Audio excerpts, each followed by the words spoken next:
근막이 근육을 조절할 수 있는, 보호할 수 있는 기능이 없어져 버리죠. 축 늘어집니다. 팽팽한 감이 없습니다. 예. 특히나 보면은 이 등의 기립근 쪽에 섬유 다발들이 많죠. 다리에도 많죠. 예. 그럼 어떻게 되느냐? 근육이 힘이 없어져서 이렇게 굽어버려요. 그 꼬부랑 할머니가 되는 거예요. 예. 근섬유에도 만약에 그것이 잘 안 된다면 어떻게 돼요? 힘이 없죠.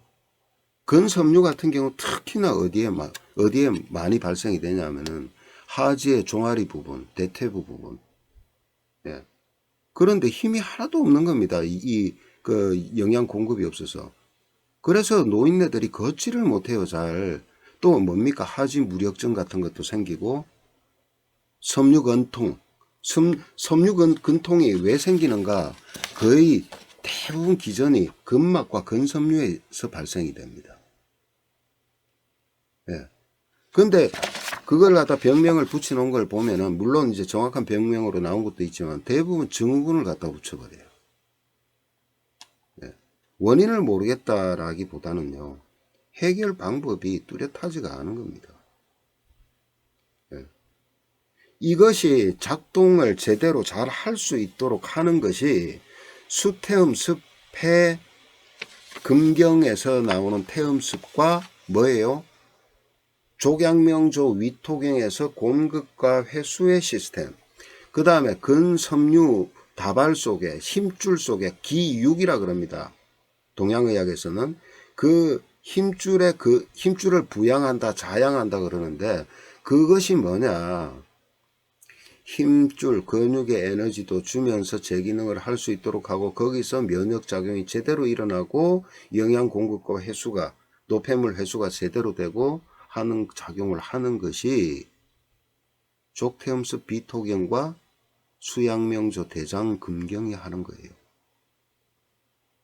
예. 바로 그것입니다.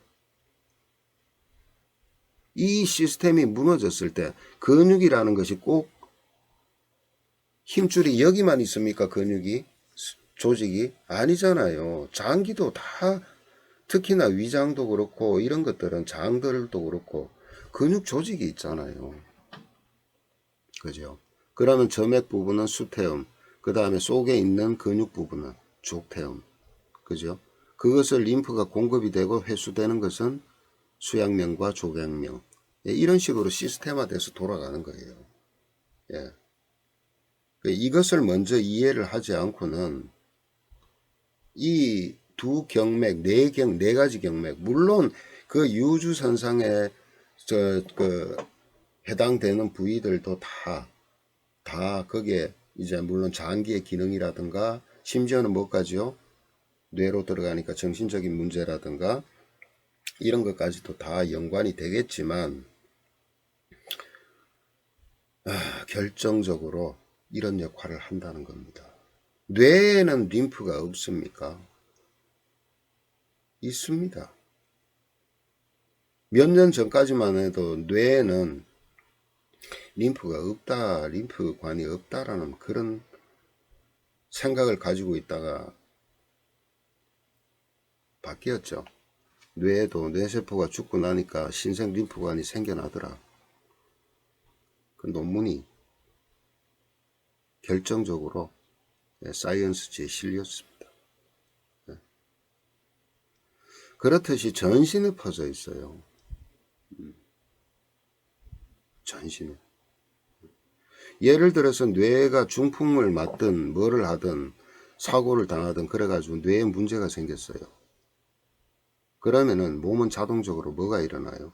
복구 작업이 일어나죠. 예. 뇌에도 과면역 반응이 일어날 수 있다는 거 아세요? 예. 그래서 심지어는요, 뇌사 상태에 있는 사람이 회복되는 예 중에 한 가지가 그 면역세포의 지능 지수를 높이는 그런 역할을 하는 그런 물질의 도움을 받아서 되는 경우도 있습니다. 예. 그런 예도 있다는 거예요. 이 참 이런 그 불특정 다수를 위해서 이렇게 방송한다는 것이 되게 사실은 까다롭네요. 조심해야 될 것도 많고 어쨌든 그런 예도 있습니다. 예, 물론 다른 그 방법들도 있으시겠죠. 예, 이렇듯이 면역이라는 것은 항상 우리 몸의 방어를 위해서 어느 한 구석에도 놓치는 경우가 없게 설계가 되어 있습니다. 인체는. 예, 그리고 정확히 그러한 뭐예요? 방어 시스템, 복구 시스템이 작동하도록 유기적인 기운으로도 조절 시스템을 갖추고 있다. 예. 그것이 무너졌을 때, 예, 우리는 엄청나게 많은 질병의 많은 종류의 질병에 시달리게 되고 참 힘든 어떤 그런 삶을 살게 된다. 이런 뜻입니다. 자, 어쨌든 림프라는 것이 그러니까 수태음 습과 족태음 습의 차이점.